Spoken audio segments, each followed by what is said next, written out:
পৃথিবীতে কেউ জান্নাতে যাবে না, যদি যায় তো মুসলমানেরাই জান্নাতে যাবে, মুসলমান ছাড়া আর পৃথিবীর কেউ জান্নাতে যাবে না, যাবে না, যাবে না।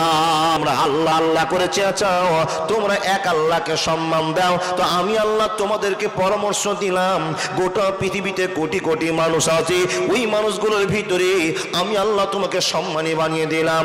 রব্বুল আলামিন কি দিয়ে তুমি সম্মানী বানিয়েছো বলে দাও, কি করে সম্মানী দিয়েছো আমাদের তুমি বলে দাও। তো রব্বুল আলামিন বলছেন সর্বপ্রথম যে সম্মানটা দিয়েছি তুমি শুনে নাও, ওই সম্মানটার নাম হলো ইন্নাকা লা তাহদি মান আহবাবতা ওয়ালাকিন্নাল্লাহা ইয়াহদি মান ইয়াশা ওয়া হুয়া আলামু বিল মুহতাদিন। রব্বুল আলামিন বলছেন বান্দা সর্বপ্রথমে যে জ্ঞানটা আমি আল্লাহ তোমাকে দিয়েছি, যে সম্মানটা তোমার মাথায় আমি চাপিয়ে দিয়েছি, ওই সম্মানটার নাম হলো তুমি একজন মুসলমান।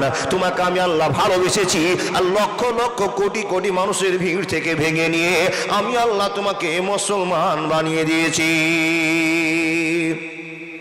বন্ধুরে আমার, এখন আপনাকে আমি প্রশ্ন করব, দাদা বন্ধু আব্বা কাকা মা বোন আমরা ভালো করে শুনে যায়।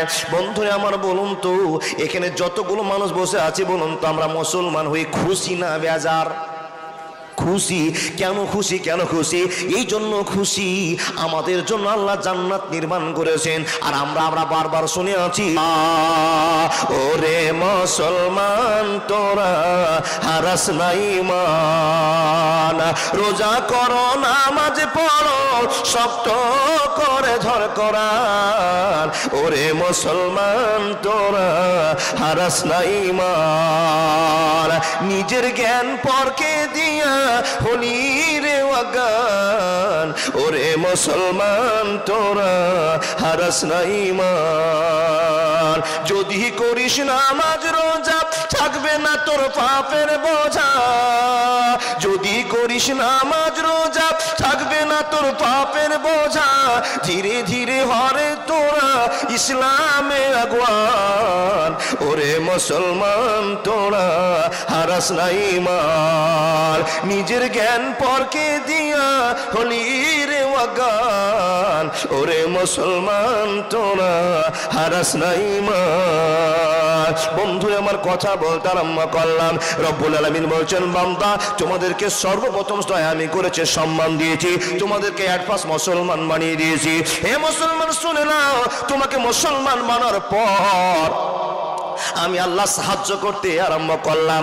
আপনি চট করে বলবেন মাওলানা আমাদেরকে আল্লাহ কি কি দিয়ে সাহায্য করেছে একটু বলবেন কিনা? তো রব্বুল আলামিন বলছে বান্দা আমি সর্ববিষয়ে তোমাদেরকে সাহায্য করেছি।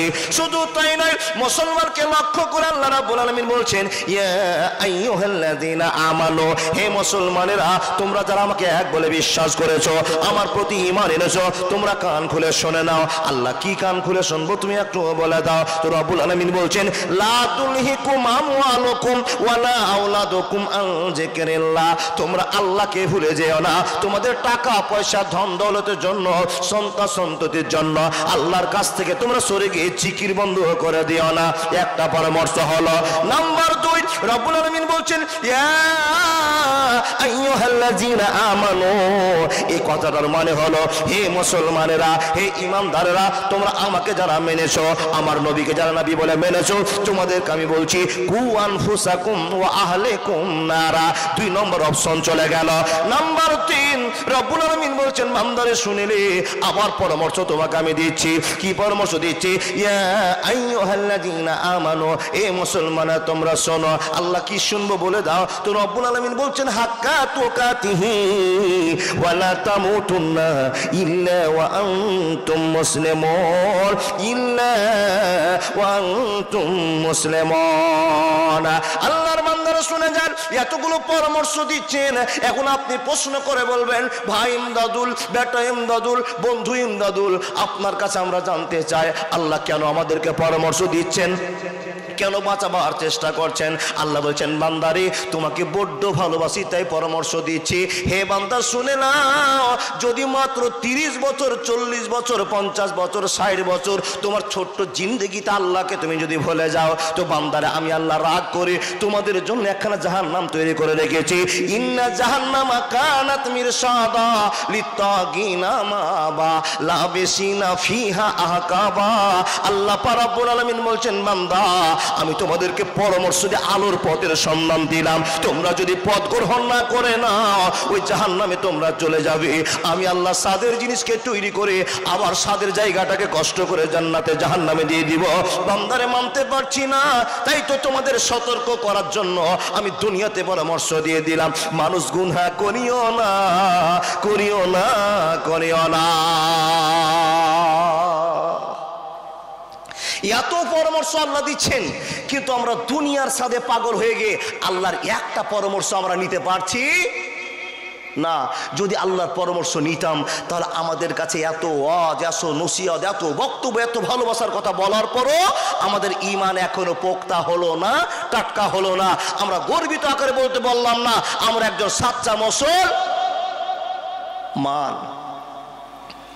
যে মুসলমানকে আল্লাহ এত ভালোবাসেন, এত পরামর্শ দিচ্ছেন, সেই মুসলমান আল্লাহকে কষ্টের উপরে কষ্ট দিচ্ছেন।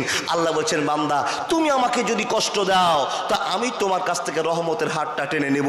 দেখি কিছুদিন তোমাদের দুনিয়াতে ছেড়ে দিয়ে দুনিয়াতে পিটন খাইয়ে দিয়ে তোমাদেরকে আবার সোজা করব। এটা আমার কাজ। এটা কার কাজ? আল্লাহ বলছেন আমার কাজ। বান্দা তাই তো তোমাদের ভুল সংশোধন করার জন্য আগে তোমাদেরকে আমি অ্যালার্ট করেছি। কি করেছি? অ্যালার্ট করেছি, খবর জানিয়ে দিয়েছি তোমরা গুনাহ করিও না। এবার গুনাহ আমরা কি করেছি গো বাবা? দুনিয়াতে কম ও বেশি গুনতি করে যে বড় গুনাহগুলো হয় এগুলো হলো 120টা গুনাহ। কত বললাম? কটা? 100টা গুনাহ আমরা এই মুসলমানগুলোই করি। কি করি? জেনা করি, চুরি করি, মদ খাই, মা বাপকে কষ্ট দিই, নামাজ পড়ি না, মানুষের সঙ্গে মানুষের বিপদ লাগিয়ে দিই, ও বাবা মানুষের জিনিস চুরি করে নিই। এই করে করে করে করে করে করে করে করে 120খানা বড় পাপ আছে। যেই পাপগুলোর একখানা পাপ যদি আপনার জীবনে ঘটে যায় তো আপনাকে চোখের পানি ফেলে আল্লাহর কাছে কাঁদতে হবে। এর নাম কাবিরা গুনাহ। আর সাগিরা গুনাহ কি করছেন? সাগিরা গুনাহ একটা মেয়ে যাচ্ছে, একবার দেখলেন, মন মানলো না বাবা, মেয়েটার দিকে আবার চোখ তুলে তাকালেন, আবার মনে পড়ে গেল আল্লাহ নবী তো নিষেধ করেছে, 2বার টাকা দিয়ে চট করে ঘুরিয়ে নিয়েছেন, চোখটা চলে গেছে, ছোট গুনাহ হয়ে গেল। আল্লাহর বান্দা যদি ওই মেয়েটাকে আবার তীক্ষ্ণ নজরে দেখেন তো কাবিরা গুনাহ হয়ে যাবে। দেখেন রাস্তায় দিয়ে চলছেন, একটা কুকুর শুয়ে আছে, আর রাস্তা দিয়ে যখন কুকুরটা শুয়ে আছে ওকে উঠিয়ে দেওয়ার জন্য, জাগিয়ে দেওয়ার জন্য আরটিআর মোটরসাইকেল আছে, গোড়াতে গিয়ে একবার ঘ করে ব্যারেন্টে বেড়েছেন, আর কুকুরটা ছ্যাক ব্যাক করে দেখে মারলো। তো কি করলেন? সাগিরা গুনাহ করে দিলেন। ও আল্লাহর বান্দা রাস্তায় যে চলছেন, একটা বড় হাতে লাঠি আছে, রাস্তা ধারে অনেক গাছগাছালি আছে, পড়াপড়ি মারছেন, গাছে আঘাত করছেন আর চলে যাচ্ছেন, গাছের পাতাগুলো ছিঁড়ছে আর চলে যাচ্ছে। ও আল্লাহর বান্দা সাগিরা গুনাহ করলেন। এইগুলো গুনাহ মানুষ দিনে 100টা করে। বুঝতে পারলেন না? এগুলো গুনাহ 100টা হয় চলতে ফিরতে। যদি এই 100টা গুনাহ আল্লাহর কাছে সন্ধ্যাবেলায় বলে, আল্লাহ আমি সারাদিনে কি গুনাহ করেছি জানি না, কি ভুল হয়ে গেছে জানি না, মাবুদ তুমি আমাকে ক্ষমা করে দাও, একবার এই কথা বললে 100টা সাগিরা গুনাহ একবারে ডিলিট হয়ে গেল। কিন্তু কাবিরা গুনাহ ডিলিট হবে না। কেন? আল্লাহকে আপনি বড় কষ্ট দিয়েছেন, আর আপনি দুনিয়াতে বড় ফখর করেছেন, দুনিয়াতে বড় অন্যায় করেছেন। এর জন্য আপনাকে চোখের পানি ফেলতে হবে, অনুশোচনা করতে হবে, আল্লাহর কাছে কাঁদতে হবে, অভিনয় করে দেখিয়ে দিতে হবে, আল্লাহ আমি কাবিরা গুনাহ করেছি আর জীবনে করব না। এই গুনাহগুলো কি গো মাওলানা? এই গুনাহগুলোর ভিতরে সবচেয়ে কি বড় গুনাহ? এই গুনাহগুলোর ভিতরে সবচেয়ে বড় গুনাহর নাম হলো শিরিক। শিরিক কি বললাম? এই দাদারা এত কথা বলছেন কেন গো? কি গুনাহটা সবচেয়ে বড় বললাম? সংসারে ব্যবহার করি, কিন্তু জালসার উন্নতি কল্পে জালসা দিয়ে জালসার অবনতি হচ্ছে, এই জ্ঞান আপনাকে কে দিবে? জালসার দোকান যদি না বসাতেন তাহলে আলহামদুলিল্লাহ আমি মনে করি আরো 2 লাখ টাকা বাড়বে। 2 লাখ টাকা তো মানুষ জিলাপি কিনছে গোবা, আর 1 লাখ টাকার টাটকা গরু কিনে নিয়ে আসছেন, 10টা ভাগে ভাগ করে গরুটাকে উঠিয়ে নিলেন। জিলাপিতে গেল 1 লাখ, সরি 2 লাখ, গরুতে গেল 1 লাখ। আপনার যত 1.5 ফুটিয়া বেটিগুলো বেটাগুলো আছে এরা 150, 200, 250 করে খরচা করে ওই বম আর পেস্তুল আর আপনার কি গো বেলুন